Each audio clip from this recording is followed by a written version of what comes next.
Okay, so welcome to Plasma 2021 on Zoom.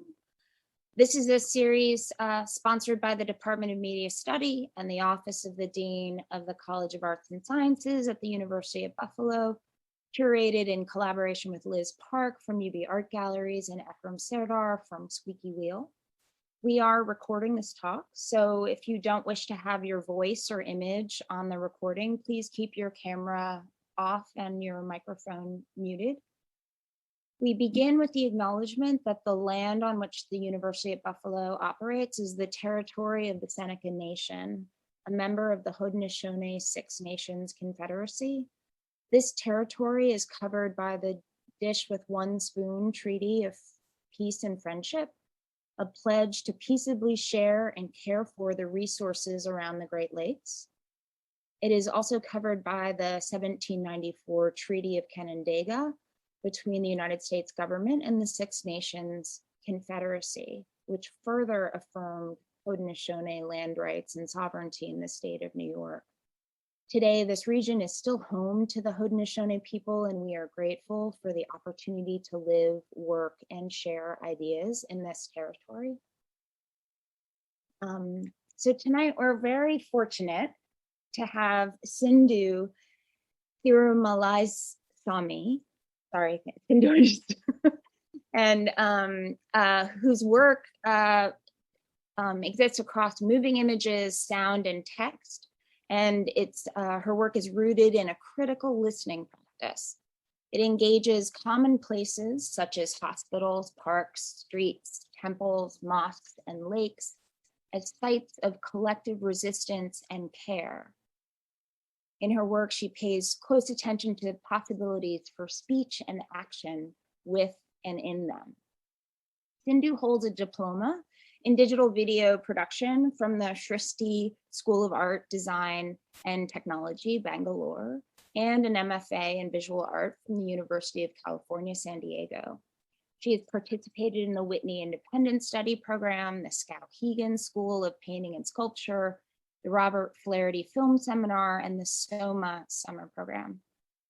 Currently, she is the 2021 Core Artist Fellow at the Museum of Fine Arts in Houston. Sindhu's most recent film, The Lake and the Lake, won the Best Documentary Award at the 58th Arbor Film Festival. Recent exhibitions include programs at the Camden International Film Festival, the Open City Documentary Festival, the BlackStar Film Festival, DokuFest, Montreal International Documentary Festival, the Kinodot Experimental Film Festival, Union Docs, Squeaky Film and Media Center here in Buffalo, Artist Television Access, and I could go on. There are many other screenings of this film, which is a film that students watched in preparation for today, and which Sindhu will talk quite a bit about. In addition to her own filmmaking, Sindhu has worked as a sound designer, and she's also an author. Her piece entitled "The Time It Takes to Do Things with Trembling Hands" is featured in the forthcoming issue of World Records Journal that's been edited by Jason Fox, Alexandra Uhas, and Elisa LeBeau. Her artist book, Ghost Film, was published in 2021, and another artist book, Accumulation of Differences, as part of the 2019-2020 Whitney Independent Study program. So I'm really thrilled to have Sindhu here. I heard her speak, it seems like ages ago, years, decades ago, which was just 2 years ago, as she was finishing the film. And I'm really thrilled to have her here as a thinker and artist and documentary filmmaker whose attunement to environment and politics and aesthetics is unparalleled. So without further ado, Sindhu. Thank you for that introduction, Paige. And thank you, Cortland, as well, for organizing this talk, and to the Department of Media Study. I wish I was there in person. It feels, yeah, this was supposed to happen last year, just as things kind of shut down. And we went into social distancing mode. So it's nice to be able to do this finally. I do hope that I get to be there in person at some point in the future. I also want to thank Caitlin Petin for coordinating the lecture. It's really amazing to be speaking in this series alongside such an amazing list of presenters. I've been listening to their lectures as well over the past weeks. I've been tuning in, and it's an honor to be presenting amidst such an amazing roster. I'm calling in from LA, from Los Angeles, which is, I'm here on the territory of the Chumash, Tongva, and Kish people who, in the face of ongoing settler colonialism, continue to claim their place. And without further ado, I think I'm gonna dive into my work, which will take us, for the most part, to India. Okay, so I'm gonna start sharing my screen. And okay. Is that visible? Okay, great. Okay, so thank you everyone who made it. I hope you're doing okay wherever you are on the other side of your screens.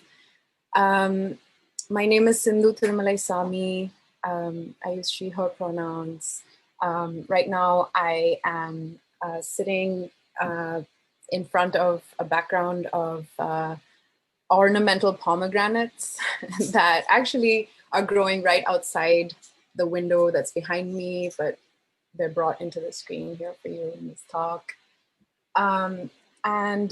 This talk that I'm doing it's less of an overview of like my entire practice, and it's more trying to pull together a few threads that I see connecting three projects that I'll get into, and particularly kind of animating The Lake and the Lake, which is the film that the students had a chance to see.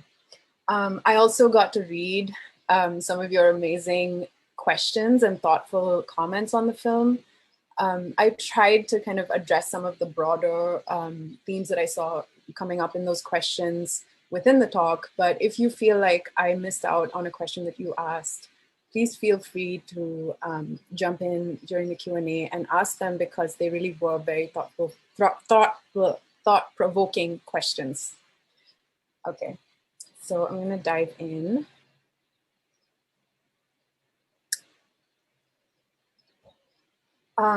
Okay, so I thought I'd begin with this sketch that I made probably 10 years ago when I was an undergrad student in Bangalore, which is in India. It shows something about my relationship to images growing up. It shows a doctor who is kind of talking to a patient who's on his left, but his eyes are on an X-ray of the patient's chest that's to his right. And what ends up happening is, you know, the doctor is facing the patient, but really in reality, he's talking to the X-ray. And on his neck, there hangs a stethoscope, which is in many ways made obsolete by the X-ray. Right? I saw this scene or scenes like this playing out quite a bit because my father is a doctor, and I spent a lot of time hanging out in the consultation room, you know, as part of like the childcare, and kind of observing things like this as a kid. And so I kind of had this sense from, for a long time, that images mediate human relationships in very powerful ways. They have the power to kind of override other sensorial connections that might get made. And in this case, particularly like listening and touch. And they had power over people's bodies, over people's lives, and over what gets thought of as reality, right? This is a still from Stan Brackage's 1971 film, The Act of Seeing with One's Own Eyes. Stan Brackage is a well-known experimental filmmaker. I'm sure he's come up, if you've been taking media classes, he's probably come up in the past. He's known mostly for his kind of like hand processed films that bring in like etchings and materials that he'll kind of attach onto the celluloid. But this film it's a little bit different. It's kind of more observational footage. The majority of the film is shot in a morgue and kind of is close-up shots of an autopsy. So it's a lot of blood and like flesh and visual excess, really. But the end of the film is this is the last shot of the film. It's this like very clean room where we see this doctor narrating his notes of the autopsy. And it struck me when I watched this in film school, because I was a film student, that, you know, because it's a silent film, we don't hear what he's saying. Obviously, we have to imagine the way that he is basically kind of reducing the excess of all that we've seen into this medical knowledge that is very precise and will become the facts, will become what gets carried on, right? The document that lives on. So I think it's like kind of like a different kind of moment where the sensorial excess of the body is reduced again into very precise information. This time it's through expert narration. And then a third kind of moment. I'm throwing up these moments that are really kind of like in the distant past for me, but have some kind of influence on how I think about my work and on images and sound. This is a scene from a film, Jillanoru Kadal. It's a Tamil film, mainstream regional cinema, 2006. And this scene was shot in the same hospital that my dad worked at. I was actually in the crowd, like watching the production as they shot the scene. And in some ways, I think like looking at the artifice of how this scene unfolded and the film was produced also kind of helped me see the hospital or this medical space in a very different way, also as a social space and a cinematic space, where fantasy also gets produced alongside like scientific facts and data and expert medical opinions and things like that. And I think it kind of helped me also connect the ways that I think images like, or it kind of gave me a different language to think about the ways that images mediate human relationships. I could kind of think of them as social imaginaries that get produced, that have a certain way of being produced. And so a lot of my early work was made in medical spaces and had so much to do with accessing interpersonal relationships within these spaces by kind of bypassing the normative, like visual hierarchy of the space. These are like stills from 4 different projects. And I kind of put them together here just to kind of quickly sort of illustrate the way that as I first began making work, my impulse was to avoid using images, like visuals altogether, and instead try to evoke images through the use of sound and text.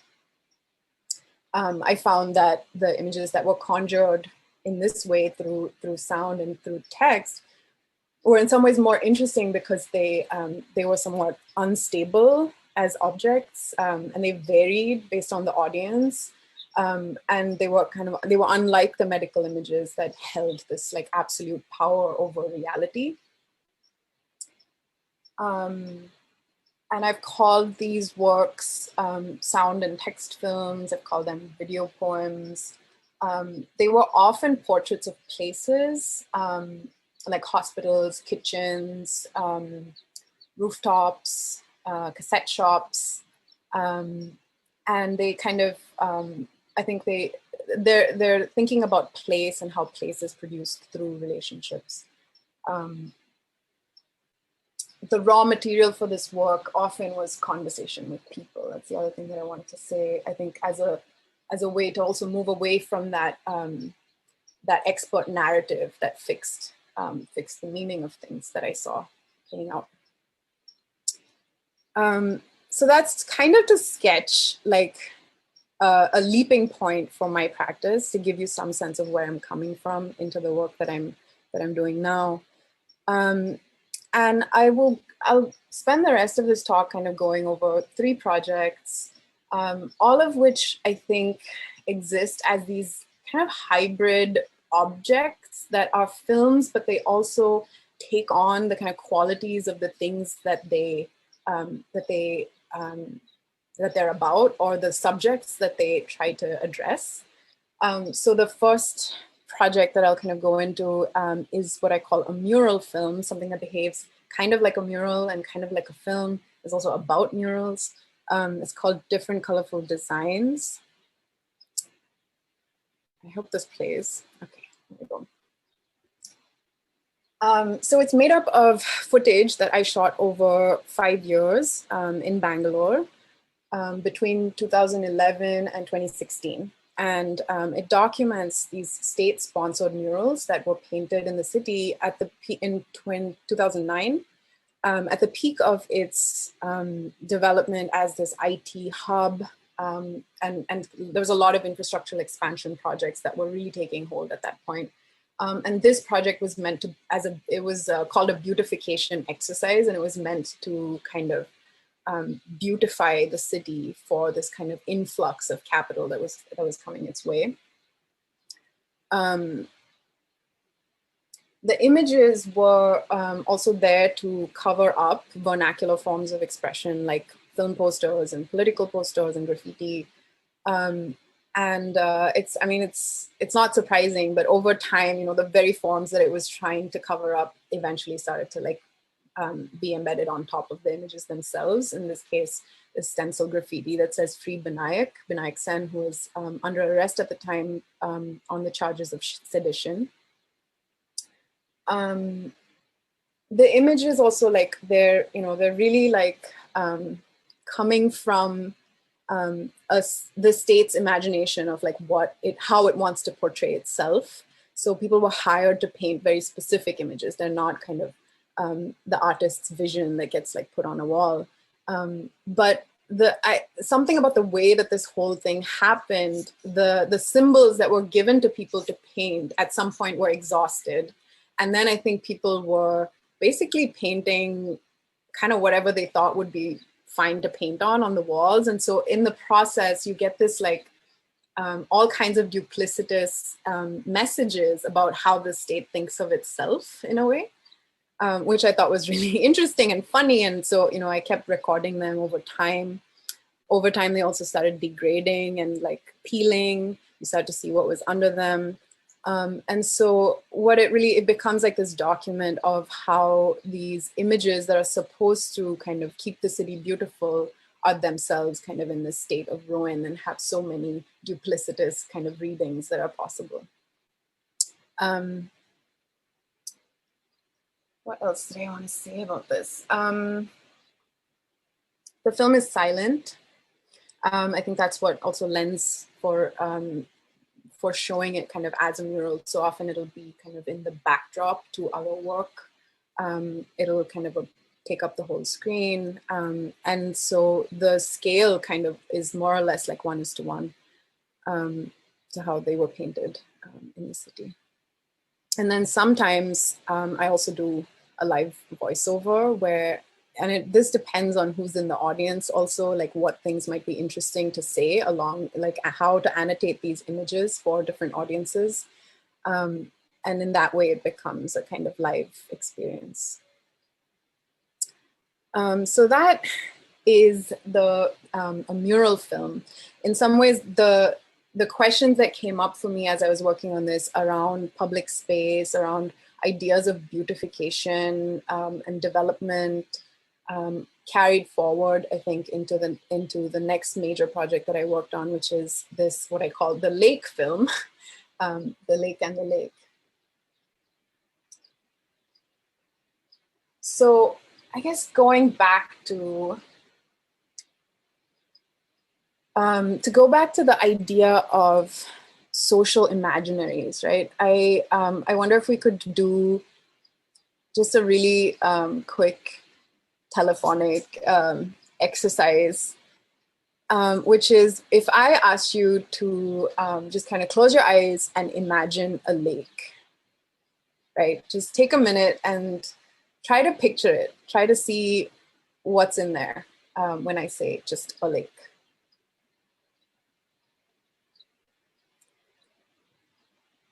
And tell me if I'm wrong, but I feel like most people who I've asked this question to, at least, when I say this, imagine a still, calm body of water. It's probably surrounded by trees. The trees are more often than not pine trees. Maybe there's like mountains. Maybe there's like a hut around it. Maybe a jetty, right? And maybe there's a boat inside of it. I'm not sure. And this was the case even when I asked like people in my family, for example, for whom like, you know, there were no pine trees where they grew up. Like there's no lakes with pine trees or mountains, but that's kind of what they were seeing. And it has so much to do, I think, with like European traditions of landscape painting and photography that are also like for me growing up were reinforced through these like terrible art classes where all we had to do is like reproduce the same images that we were seeing over and over again. And those were the images of quote unquote nature that so many of us with like modern educations carried with us unconsciously through childhood and into our adult lives. And we really haven't updated those like imaginations of nature that we kind of drew from as kids. And that's in a way how it becomes idealized for us, right? But what happens when a lake when it no longer performs as itself or in this role as a good natural object? Like what happens when it starts to become so thoroughly polluted that we can no longer recognize it based on the images we've been given of it throughout our lives, right? That's kind of the central problem or the question for this film, Kere Matu Kere, or The Lake and the Lake. These are stills from the film, but they're actually from a book that was printed. So that's kind of why you see the text kind of stacked up over the image in this way. In the film, obviously, it appears over time. And this is one of the first scenes in the film. The film, so it dwells in the periphery of a lake called Bellandur, which is in Bangalore. Again, this is where I lived before I moved to the US. Bangalore is also called the Silicon Valley of India. It gets called the Garden City. It gets called the City of Lakes. There's all these imaginations of the city as well. And Bellandur it's flanked by some of the wealthiest parts of the city. It's flanked by an IT corridor. There's lots of special economic zones and tech parks, and the residential enclaves that house people who work in these tech parks as well. I think this shot was taken from the top of an apartment. Often the apartments also they're called Lake View apartments. They're like prime selling point is the fact that they have a view of this lake. And I actually, well, from this view, you probably can't see it, but I used to live on the other side of this lake, kind of upstream from it. And for a long time, like often thought about where there was a stream in front of the apartment that we lived in. And I knew it was like flowing into the lake, but I often thought or wondered about what that flow must be like. I could smell it from where I lived. But it was really only, I think after I moved to the US that I considered making a film about it, partly because the problem of the foam became so intense. And I thought that it would be, because I was in California, which is in a way like the simulacrum of what Bangalore tries to be, I thought it would be interesting to make the film once I got there. So there's a couple of things that I kind of want to say about the lake itself before I get into the film that I think will be interesting, because contextualizing it I think is important. The first thing is that we call it a lake, but actually in the local language in Kannada, it's a kere, which translates to tank. So keres are understood as they're built structures, and they have been built to catch rainwater and allow the kind of gravity to the topographic undulations of the land to just kind of allow the water to flow from lake to lake, basically. So they've always been reservoirs. They hold things like rainwater and aquatic life and prayer offerings and sacrifices. Things flow in and out of them, right? They form this interconnected system. And of late, surrounded by this really fast developing city, they also hold more and more waste. So a recent estimate said that over 300 million liters of untreated sewage flows into Bangalore every day, right? So in one sense, I want to recognize that actually the lake provides a very important service to the city that is lacking in crucial infrastructure by holding its untreated sewage. But this service went largely unacknowledged for a long time. In fact, in the 80s, when farmers and fishing communities protested the pollution of the water, they were the first to sense that this lake was becoming polluted. They were beaten by the police, and it took them a long time to actually get even the most basic of legal protections against like the dumping of industrial waste into the lake. So back then, pollution was not like a popular issue as it is now. And it's only really when the foam showed up that it kind of like ruptured this fiction of this natural entity that was free from the contradictions of hyperdevelopment. And when it started to kind of like fly into people's balconies, into these luxury condos that were built just to offer the promise of a view of this lake, the issue of its toxicity started to become more and more visible and loud. So the stories that got churned up with the foam in a way are very different from the stories of pollution from the 80s. The foam really churns up these stories of crisis, of no future, and these nostalgic stories of this pristine past where these like surreal side effects of hyperdevelopment were not visible, right? And then there's like stories of eco warriors and eco heroes, and also stories of polluting immigrants. So the foam really, like, as it froths and burns, it produces new kinds of narratives and these kind of contact zones.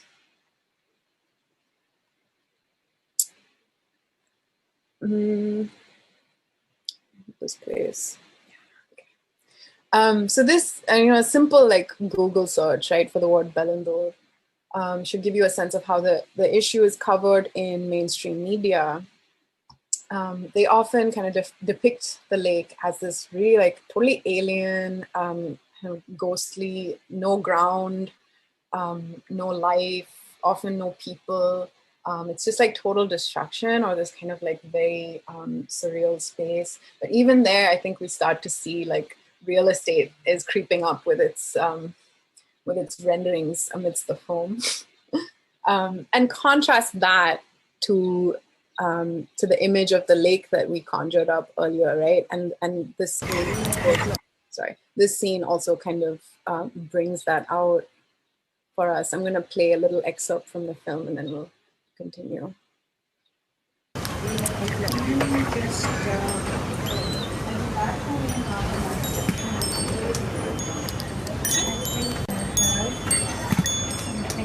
Sunset. Like you have an album? Yeah. Okay, let me set this. Yeah, okay.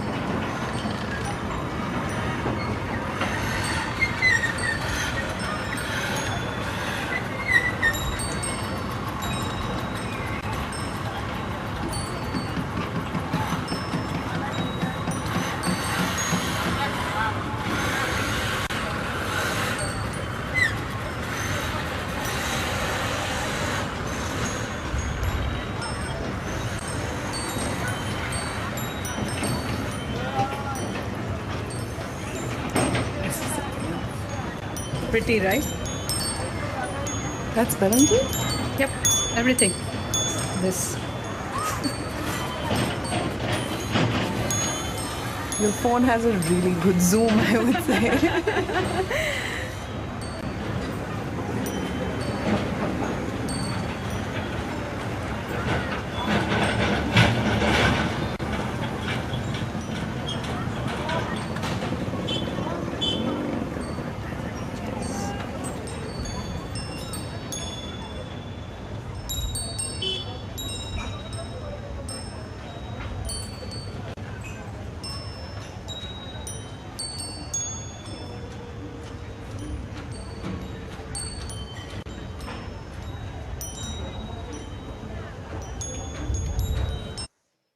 Okay, I'm going to pause this here. Oh, okay. So this is like probably like 3 or 4 minute scene with, I think like 100 and, I counted this at one point, it was like 130 something photographs in this album. And you know, it was striking that, you know, in every single one of them, right, they cropped out the settlement that is actually the much larger part of their view, in this attempt to kind of match the view of the lake with how they have imagined the lake should be in their minds. And that this might offer someone like some kind of comfort. And it's also really telling that these are the images, you know, the ones that we see on the phone, are the images that circulate on social media, in WhatsApp forwards, and they are the images that represent a number of different voices actually when it comes to environmental activism around the lake. So calling for things that would range from like cleaning drives to say like, come, let's go pick up the garbage, or like activists who want to kind of call for like segregating household waste. So like to educate people about how they're supposed to separate their waste, to kind of making claims about the need to evict people from the settlements around the lake, saying that, you know, like we've lost this beautiful piece of nature that belonged to us in the city, and look what it's become now. So, you know, like join us in trying to figure out like how to make this place beautiful again, right? So there's like a range of things, registers, I think, that this image, the same image, will get mobilized for. And I think that that's like really fascinating. And it isn't a coincidence also that what is being cropped out in these images is what's being labeled unclean, obviously. But these are the people who actually do the work of collecting and recycling the waste. They're the folks who like form the labor force that built all these large like buildings, these IT complexes. Like they're responsible for its maintenance, its upkeep. Like without them, like this IT sector wouldn't run, right? So it's also interesting that it's like such an inherent contradiction that that's what has to get removed for people to kind of think about nature. So the lake becomes a site of where environmentalism is really like, it's a euphemism for class-based, religious, and nationalistic politics. And people now, they want to fence and surveil and restrict access to the lake in an attempt to save it. Like that's the general kind of consensus. I think that it has something like the way that the problem gets described has a lot to do with the kind of solutions that that become like normative to the problem. And I think that something about like looking at the lake from that distance, being able to kind of isolate it and map it to this like history of images that we've been given, allows for a very specific kind of problem to be recognized. And then the solution to those problems are always, yeah, let's fence it. Let's, you know, let's put security guards in there. Let's put CCTV cameras in there so that people don't come and like dump a little bit of garbage, when actually the majority of the waste that surrounds the lake is construction debris. And the stuff that gets dumped on the banks of the lake is like a tiny fraction of the pollution, which is really coming from sewage and industrial effluents that are really far away from the lake. So the solutions that often get like proposed have very little to do with all of the various things happening around it. It's just that the problem becomes so isolated and specific, right? So I really see this film also as a way to reflect on the way that the problem is thought about, really. Even before getting to like making solutions to the problem, I think like there's a moment where we have to stop and ask like, well, how are we thinking about the problem in the first place? So this is a film that I think kind of does that.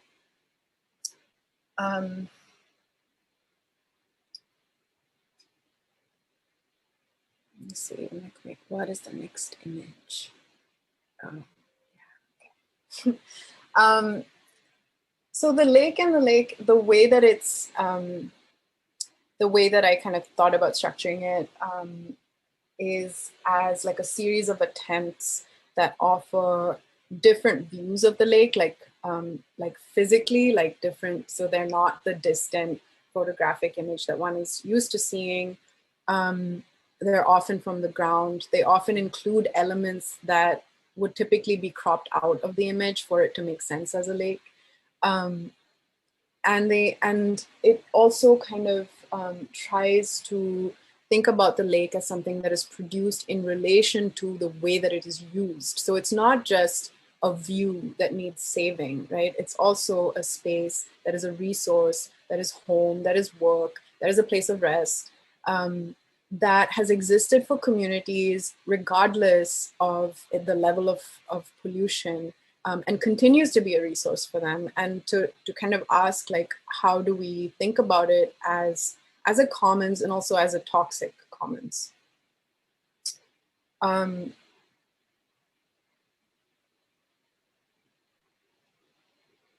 So a lot of the film is shot in an observational mode, which is, you know, if you've seen the work, and also from these images, I guess you can glean, yeah, it is observational style footage. But I think one thing that happened for me in this project was that in the process of filming in this way, I realized that observation is really like, it's not a one-way street. Like, it's not just like you stand there and you look at something and you get it. The lake was in so many ways like interrupting and constantly kind of like pushing back on this like linearity of like stream of experience or something. So there's flying foam, there's noxious gases that like send me into like a daydream. There's moments of looking and being looked back at.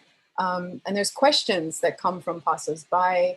And that's kind of why I think I also like was drawn to thinking of it as a lake film, because I feel like the lake is also like made the film, and the film tries to behave in some weird way like the lake, to give you the sense of like the floatiness that I experienced when I was like filming around it, because of all the fumes that it produces, or methane that comes out of the water. Yeah, and like I feel like I want to think with this form a little bit before kind of, I think it's easy to look at the form and be like, oh my God, this is dangerous. This is like, something has to be done about this, to like quickly jump into this mode of wanting to like get rid of it, do something about it. And that's very real.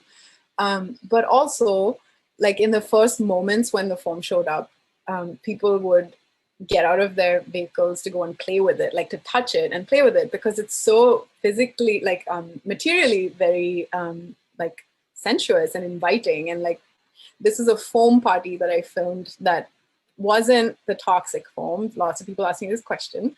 But in some ways, like the water from the party would have ended up in the lake anyway. So, you know, it is connected in that sense. But what was really interesting for me here was to think about the ways that people like socialize with this foam and want to socialize with the foam, and to allow a space for the film to hold that as well. Because I think if you want to really think about the lake as with all of its mystery and possibility and potential as something that we don't fully recognize, then you kind of have to hold all of these things that don't fit together or make sense as well. So that was kind of my reasoning for including this scene. Yeah, there's something about, I think, wanting to show the lake as mysterious and powerful, so that it's not so easy to be like, okay, let's go save the lake so that we can save our city. You know, like it's not that simple. And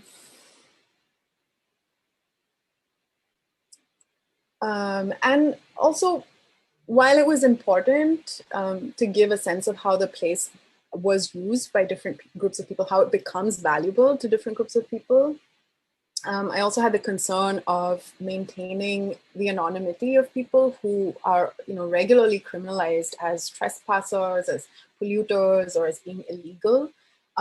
So, I was not interested in like documenting people who, might have a need to remain imperceptible. So for that reason, the film does not have like a human protagonist. It takes the lake itself as its kind of central character.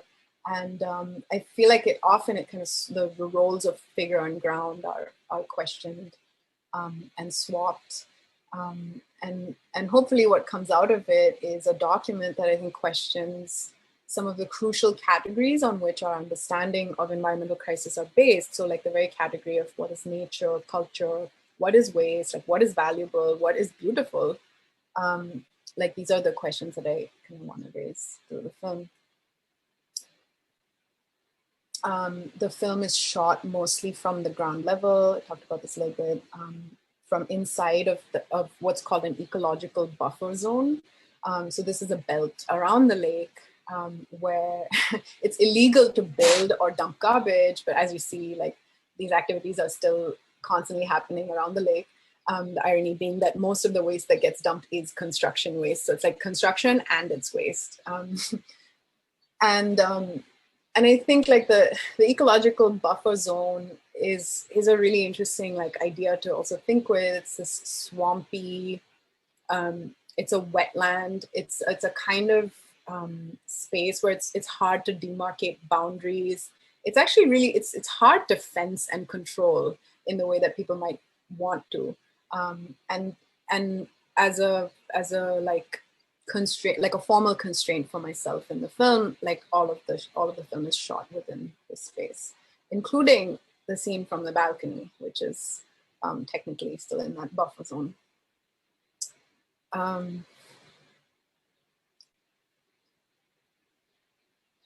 Go ahead. These are stills from the film, and happy to talk about more of this in the Q&A. Okay, this is a shot of milkweed. I just thought I might say milkweed is an edible plant. And I love this shot. I feel like most people probably are like, oh yeah, there's like some plants. I thought it was significant to point this out. It is an edible plant. It grows around the lake. People forage for food around the lake. And maybe this is also a good moment to talk a little bit. I got a lot of questions about aesthetics, about beauty and beautiful images, and why I chose to kind of portray the lake as a beautiful space. And I guess I'll just say that because so much of the kind of xenophobic, eco-fascist activism that happens around this lake is predicated on the idea that it is not beautiful enough and has to be beautified and has to be saved. I think that my impulse for this film, and I'm not sure that I would continue doing it the same way, but I think when I was making this film, I was like, okay, well then if they think it's not beautiful enough, maybe we just show how beautiful it actually even is at this point. And that it's a place where people live and like spend time, and it's not just a problem. It's not just, the foam that we saw in the Google search. It is a place that has many dimensions to it. And so I think was important for me to hold that in this film because I felt like that was not being talked about elsewhere.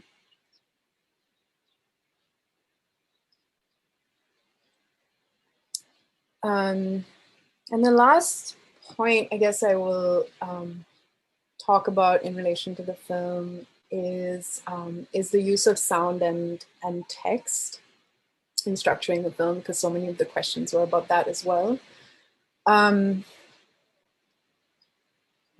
where should I start?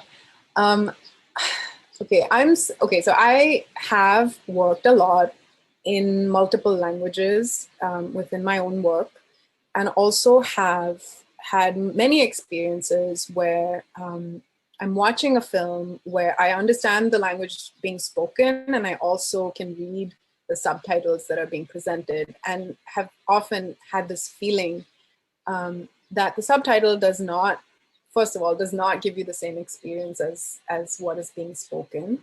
And that second of all, actually, it probably forecloses a lot of like possible connections. And it occurred to me that other people in the audience who were watching actually might not be even realizing how much they were missing because all they had access to was the subtitles. So I think something for me in this film that felt important was to give people a sense that they were missing things. Like not everything is available as a subtitle. There's also multiple languages being spoken in this film, right? So there's Hindi, there's Kannada, there's Tamil, there's English, there's Bengali, and some of these languages I don't speak. So, you know, I had to have help translating the sound for to be able to understand it myself. And so I kind of wanted the text in the film to hold that complexity a little bit, just to give people a sense that there's a lot going here, and maybe we don't hear all of it. So sometimes you'll hear a sound, you'll hear people talking, but you don't read the translation, and sometimes the text appears, you don't quite hear the person talking at the same time. Sometimes it's like a paraphrasing of what's been said. Sometimes it's exactly as it is. And sometimes there are things in the text that are not said at all. And that's because those are moments that either I didn't record, or they're things that I wish I had said but didn't say. And I kind of wanted to bring that. I felt like the film was a space where those things could have equal footing in a way. So that's like a note on the text. And with regards to sound, I would say that I think one of the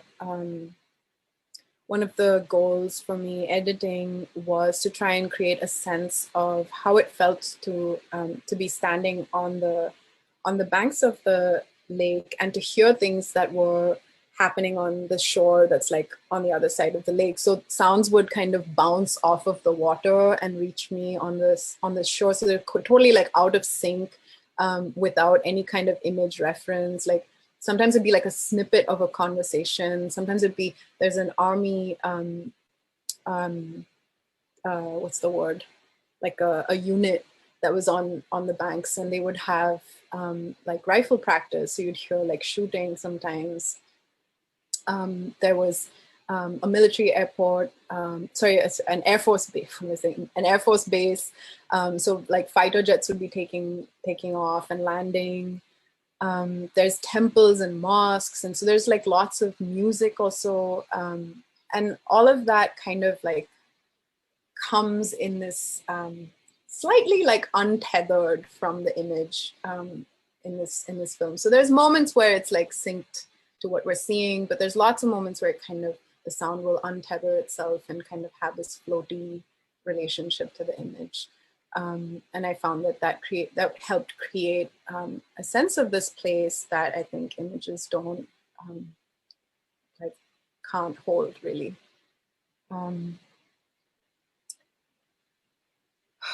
Yeah, so I guess that's what I wanted to say about this film. And Paige, how are we doing on time? Like, do I have time to go into like one other thing? Absolutely. Yeah, sure. Okay, cool. I thought that I would also just like give people a sense of what I'm currently thinking about and working on. COVID has been, has really like reorganized the way that I can work. And so I thought I'd share a little bit. This piece, Ghost Film, it's really a work in progress. Again, it's like a hybrid object of film. It's like also a ghost of a film about ghosts, a ghostly film. And it actually takes the form of a book. It's not really a film you can watch in the theater. I'm gonna read like a little excerpt from it, I think, and then we can talk. This excerpt comes from a publication that I made with other fellows of the core program that I'm currently in. So this is like my contribution to this larger book, or this is a section of my contribution. So here we go.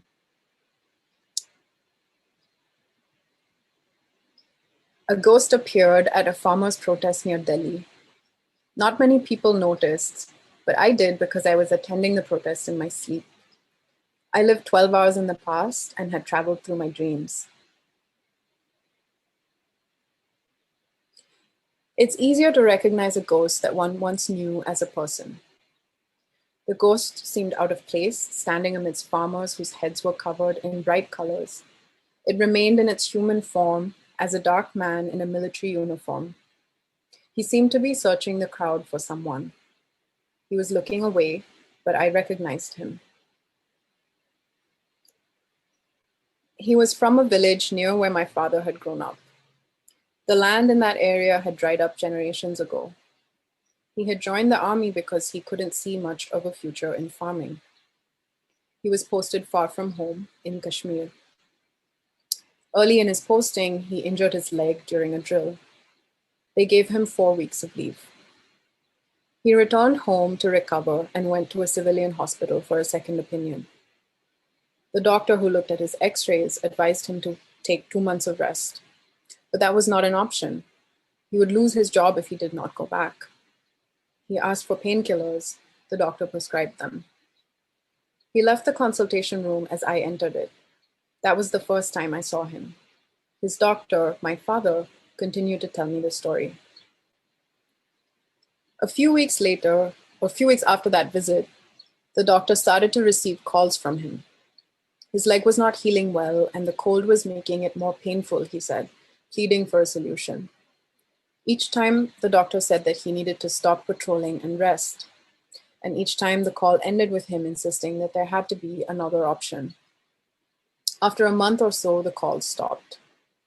Then one day, the doctor received a call from someone who spoke in Hindi.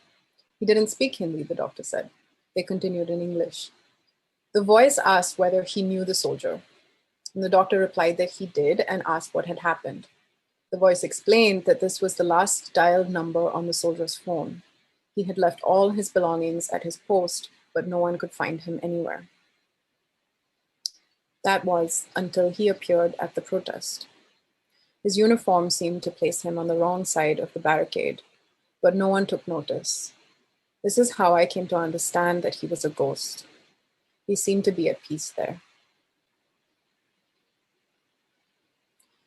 I woke up to a rainy morning, 12 hours in the past.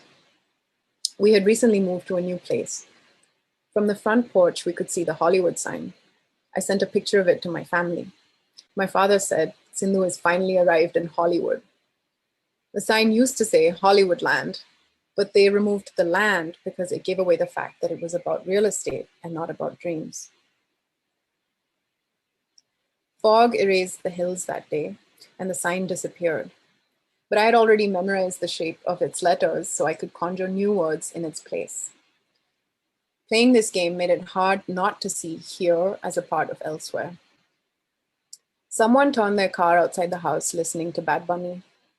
The music filled the living working room for just long enough that we started to dance in our chairs. Then the song drove away and the screen was on my face again. I was working on the background score for a film, Gorgeous Farmer by Jagdeep Rena.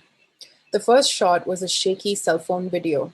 The camera tilted up from a field and slowly zoomed into the sun. There was handling noise and birds. The rest of the film was animated with beautiful hand-drawn images and spoken word, but this first shot was etched in my mind. I felt as if I'd stared straight into that sun. I went back to the field where everything looked lush and green. It took me a moment to realize that there were no people in the frame. I searched for sounds to bring into the scene, scrubbing through the audio folder for recordings of women's voices. Who is a farmer? Who is a farm worker? The state doesn't know who it talks about when it talks about farmers. It only knows how many plots of land have been registered. Its field of vision is very narrow. She rarely appears in its documents. And those who have left the field? A regular interview question: what is your background? Months after the call from Kashmir, the doctor went to visit his mother in the village. He stopped by the soldier's parents' house to offer his condolences, but the house was empty. The soldier's parents had followed the urge to travel that winter to Delhi.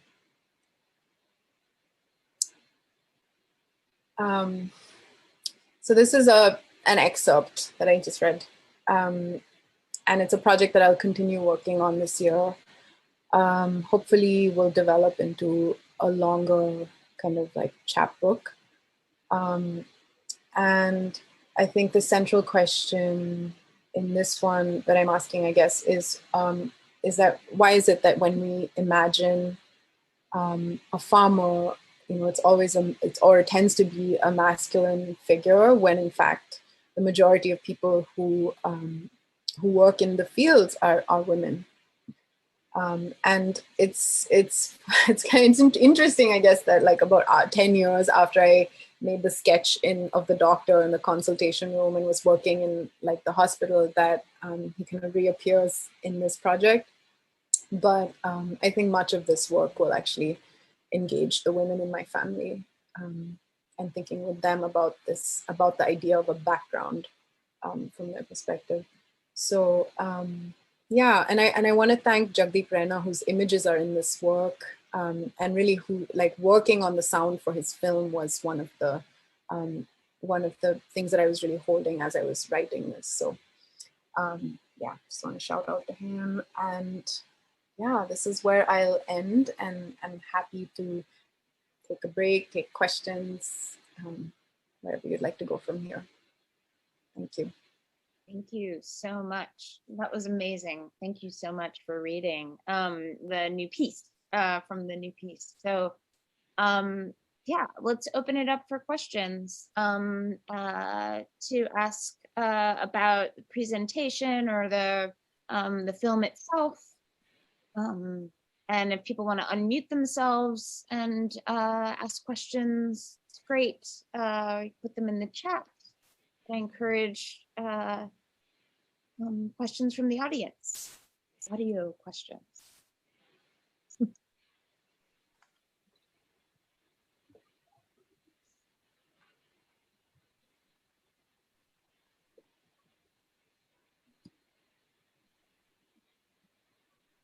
I have a question. Great.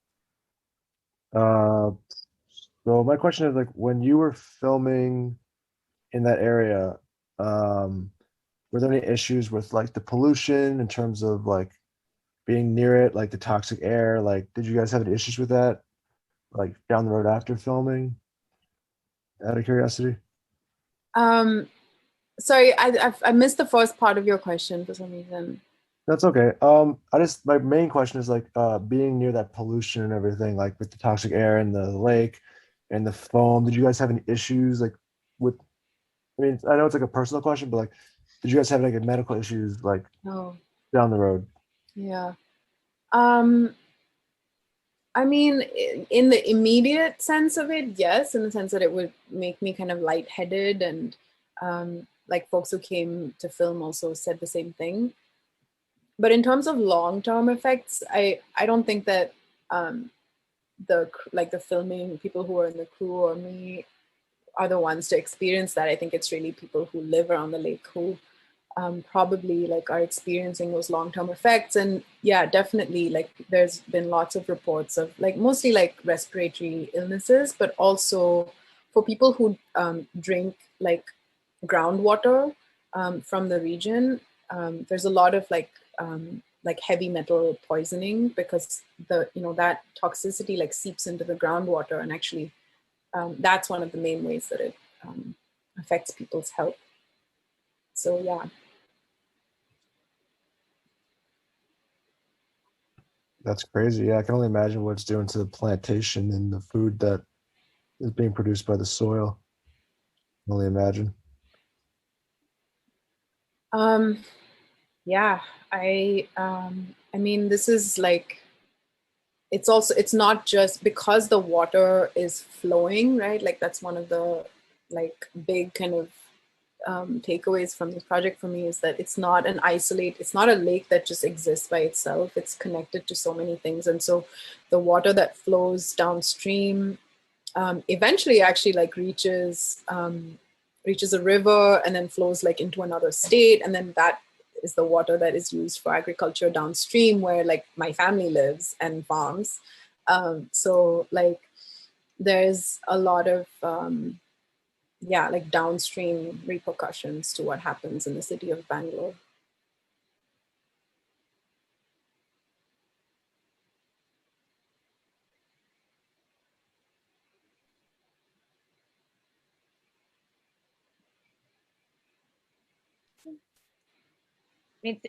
When you asked us to close our eyes and think of a lake, I kept thinking that we're right on Lake Erie here, and we have those rivers and a long history of cleaning up Lake Erie, and of the we're downstream from Love Canal, and so these are very pressing issues here in Buffalo, right? I mean, along the Great Lakes, all across the Great Lakes.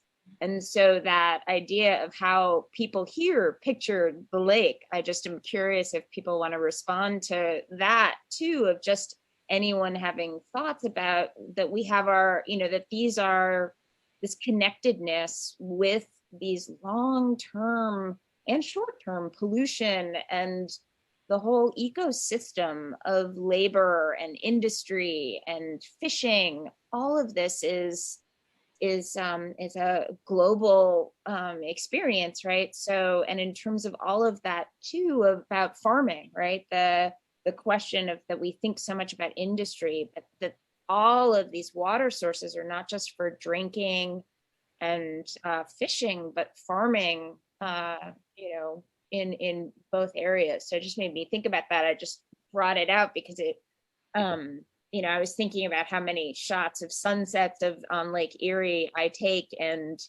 do exactly what you said, right? Like frame out certain things, or, which ours are all like they're bridges right between Canada and the United States, freight train bridges. So there're just so many.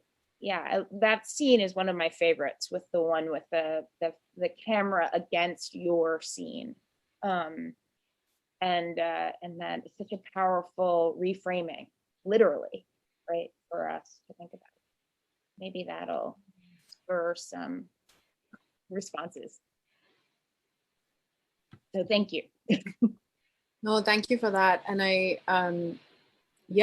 how did I miss Lake Erie? Like I remember reading so much about the fires, and I think it was in this 60s and 70s, right? And actually, the Lake Erie is taken up as a kind of the cleaning up of Lake Erie is taken up as a like case study to think about what happens in Bangalore as well. Yeah. So we have some questions that people have put into the chat, and the first one, I'm actually going to combine a couple because I think they're related, and it's about the production of the lake and the lake. Tom has a question that asks if there was anything specific that you wanted to capture in the film that you were unable to due to health and safety concerns, and if you had the chance to film again, would there be anything you would change? And then I think Patrick's question's a little bit related. Did you experience setbacks while shooting the film? Did you have permits to shoot near the lake? Did you have to deal with people trying to interfere with the shoot? Yeah, thank you for all those questions. Those are all great questions.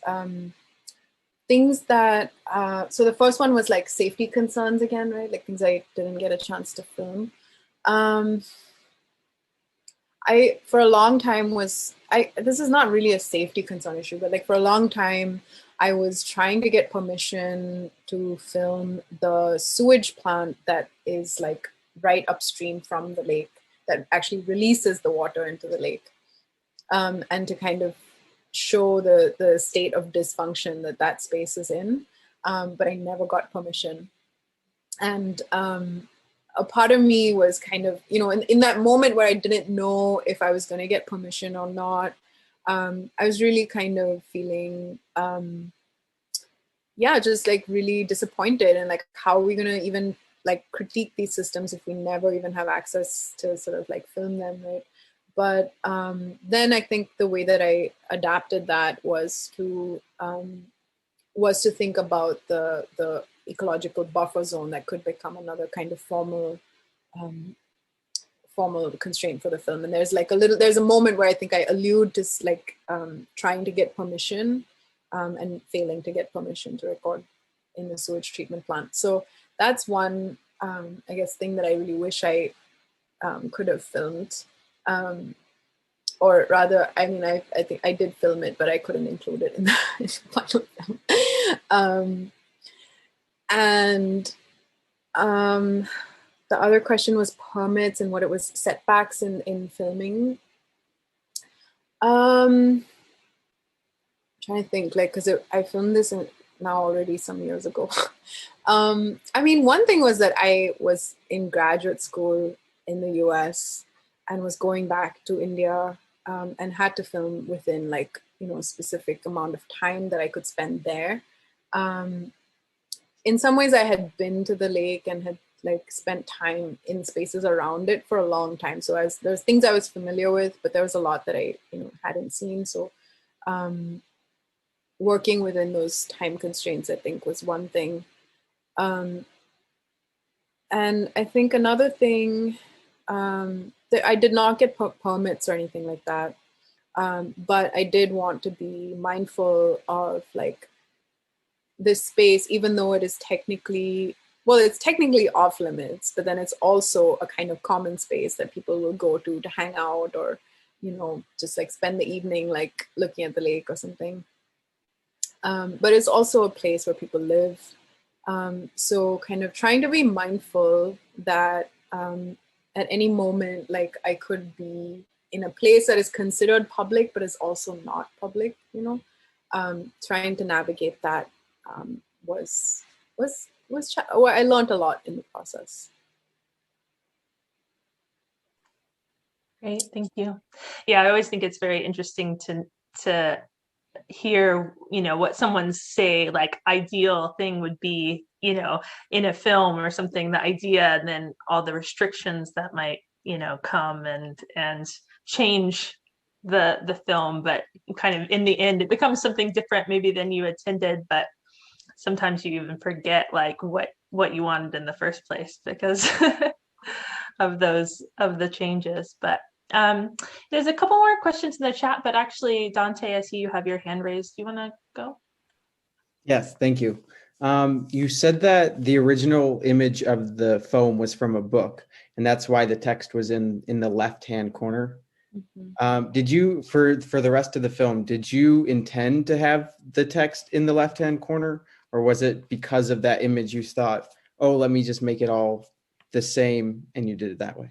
Oh, well, the book came after the film, so okay. The book is, has images from the film, and no, I put the text in the left-hand corner from the beginning. I think there was something about how that read as kind of like a subtitle, but also a little bit like a note or an annotation, to have it on the side rather than to center it, so it could be like read as like commentary as well as a subtitle. So that was why I put it on the left side. Thank you. Yeah.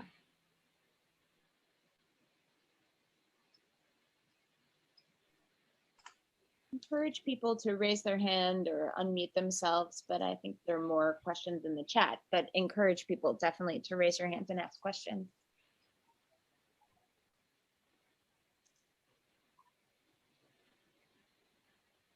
So another question in the chat is from Hamadi, who asks, after making this film, do you feel that your perception of the lake has changed from when you grew up? Yeah, definitely. And I think something that I didn't really get into in the talk was that, like, actually quite soon after I finished editing this film, there was a kind of like rollout of these very draconian laws around immigration in the Indian context. They're called the CAA NRC bills that got passed like pretty soon after I'd finished the film, actually, that really like changed the stakes of safety for immigrants living in India, particularly immigrants from Bangladesh and from Northeast India in general, who were suddenly being tasked to provide like all this documentation that actually a lot of people don't have, and were also targeted based on their religion. And so, in the span of like a month or so, it was seeming that like about 2 million people would be rendered stateless because they just couldn't suddenly like provide the documents that the government said that they had to provide. And a lot of settlements in Bangalore, like a lot of immigrants from all over India, and particularly like Northeast India, I think, come to Bangalore. It's a source of employment. It's a city that has a lot of employment because it's so it's developing so fast and so intensely. And a lot of folks were detained. They were building like detention centers. The settlement that we see in the film was evicted, and it had been in the past as well, but there was like a very like violent and just cruel eviction that happened quite soon after I'd finished working on the film. And so a lot happened in that year around immigration and the changes in like the structure of citizenship and how people thought about citizenship that made me feel like, wow, like it's a thread in the film. It's not like one of the major kind of things that gets resolved either. And I often had the feeling that I was like, oh my God, like I haven't done enough or something, like this film is now obsolete or something because the situation has changed so much. I definitely thought about that a lot.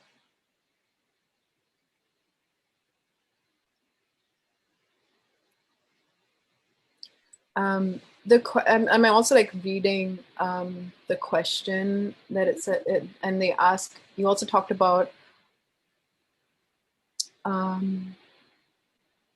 how these perceptions reflect on human relations. Did you notice central views about the lake that reinforce divisions in socioeconomic statuses? So, well, yeah, I think that's kind of where this question, or this response goes to. Trying to think if there's anything else that I'd like to say about this.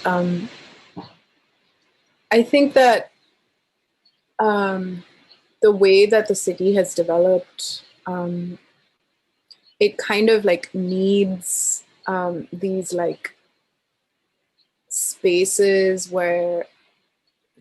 like this pristine idea of the lake can kind of like stand in to kind of like remedy all of the conflict and all of the contradictions of development, right? Like if a beautiful pristine lake can exist in the midst of this intense development that's very extractive and exploitative, and that like eats people up, then, you know, in some way it's like, it's all good, you know. And so when that symbol of purity is like destroyed, it's not surprising that the way that people tend to like look for solutions is partly also, it also includes like the removal of communities who are seen as like external to this like beautiful reality or something.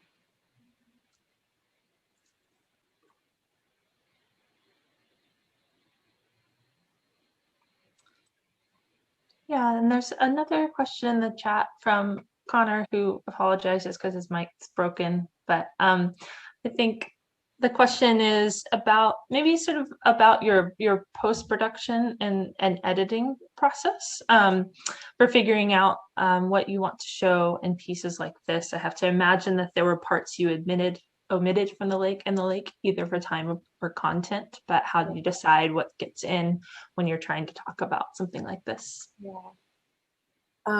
Yeah, I mean, there's a lot that's not in this film. There's a lot of interviews. I spent a lot of time also like going to the lake with people who who studied it or who did work on the lake in some way.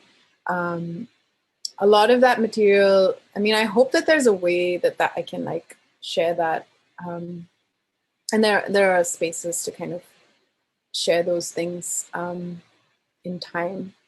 But I think that I had to make some decisions about like, you know, how to make an object like a lake film, and say that the lake film, like, it's not going to do everything, but that there will be time to explore like other things. And as I said, like when I finished it, like I was like, oh my God, there's like so many other things that that haven't been addressed in this film. But I think it's just the opening up of something that I have to continue working on. So yeah.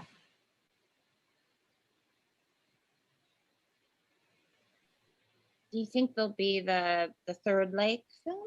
I mean, like, do you feel like that? I'm just curious because as you're saying it, I mean, I got the sense of not so much that things got left out, but that circumstances, conditions changed, right? Yeah. So you have a snapshot, right, of a certain moment. And then, because, you know, people ask like, did your ideas change, whatever, but it's also like the lake changed. Yeah. And the conditions and the context of the lake change. So I'm curious if you know, I mean, this is probably something that, again, projecting far into the future, but can you imagine doing the sort of, you know, 7 up, the 14 up, 42 up of the lake, right? Like every 7 years, making another lake film, like. I think I joke, but there's something actually kind of amazing about that idea. As you're talking, I'm thinking for the rest of your life, you could be making versions of how this lake is changing. Mm-hmm. Yeah, I think that actually is something that should happen. And I should also say that like when I started working on this project, I was working with a friend of mine, Prerna Bishnoi, who's a close friend and collaborator. And I think we were kind of like, okay, maybe we're going to work on this project together. And then at some point our timelines and like we were living in different countries and that didn't kind of work out. But one of the things that she did was to kind of do these like iterations of annotations of the footage that she shot around the lake. And I think to that project as something that I think makes room for multiple variations. I feel like I would also love to go back, and there's things that I think about now that I didn't film back then, but actually I haven't been back since or I should say I haven't been back to Bangalore since I finished filming this in 2018. It's been 2 years. I haven't been able, oh man, I'm like forgetting this. I did go back to Bangalore, but like for a day, and I screened the film. But I haven't been able to spend time there. Like I had to go back to India to get a new visa and come back like really fast.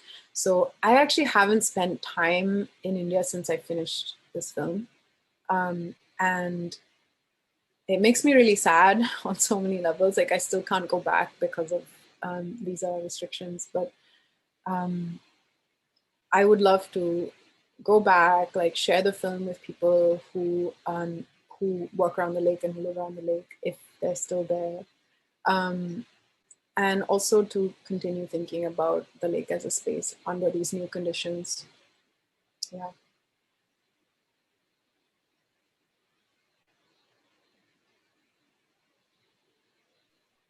I wonder if people have, we can probably take one or two more questions. Curious if thoughts or responses to your reading of Ghost Film, and Yeah. that is you're not, that's going to stay in the realm of audio and text and a book rather than move into film. Into video. I think for now, yeah, because I mean, it also is like kind of like in the tradition of like notebook films. Maybe it's in preparation for a project. I still don't know when I can travel. So yeah, I think that in like if I'm thinking about it as something that I'm working on this year, then I also have a lot to explore in relation to like agroecological communities here in North America, and thinking about those in relation to communities back home. Yeah, so I feel like it'll stay in text form because a lot of the material I'm like thinking about and researching is actually in text at this point. So, and yet it's really also amazing to hear you read it. I have to say that really, that we don't, to hear you read it is also something about that embodying that ghost story, the ghost, that this kind of the storyteller, right? Which is so important. And that you and I have thought about some on yeah, and we'll be talking about in a month as part of a panel at the Sheffield Film Festival. Sindhu and I were together on a panel talking about where do stories come from? What's the name of it? I think that's the name of the panel. Yeah, are stories found, or are they? I'm forgetting the name of the. How do we come to stories? Yeah. We come to stories, yeah. But other questions?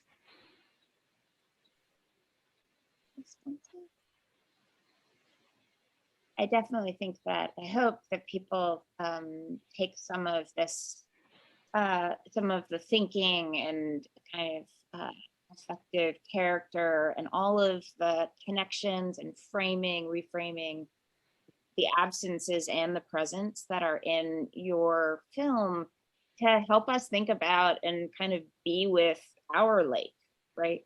I really encourage our students, but the audience to, even just from the images you've seen and what Sindhu talked about today, partly because I really think that what you said about how do we frame these questions, what's a problem, is part of what film and can do, is ask us and tell, show us, put us in a place where we don't have the same frames anymore. We can see the problem differently, can see it not as a problem that needs just a solution, but as something much more, like you're describing, structural and embedded in our images and our imaginaries. So I really appreciate that. And I wish you were here too, so you could be walking around the lake here. But yeah, but you will come at some point. But I just, any last questions or thoughts, anyone?